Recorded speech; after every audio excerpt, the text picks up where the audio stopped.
A blind man walks into a restaurant and sits down.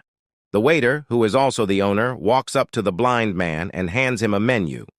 "I'm sorry, sir, but I am blind and can't read the menu. Just bring me a dirty fork from a previous customer. I'll smell it and order from there." A little confused, the owner walks over to the dirty dish pile and picks up a greasy fork. He returns to the blind man's table and hands it to him. The blind man puts the fork to his nose and takes in a deep breath.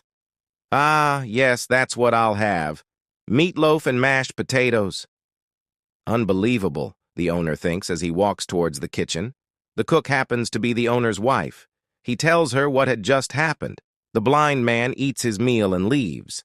Several days later, the blind man returns, and the owner mistakenly brings him a menu again. "Sir, remember me? I'm the blind man. I'm sorry, I didn't recognize you. I'll go get you a dirty fork." The owner retrieves a dirty fork and brings it to the blind man. After another deep breath, the blind man says, "That smells great. I'll take the macaroni and cheese with broccoli." Walking away in disbelief, the owner thinks the blind man is screwing around with him and tells his wife that the next time the blind man comes in, he's going to test him. The blind man eats and leaves. He returns the following week, but this time the owner sees him coming and runs to the kitchen.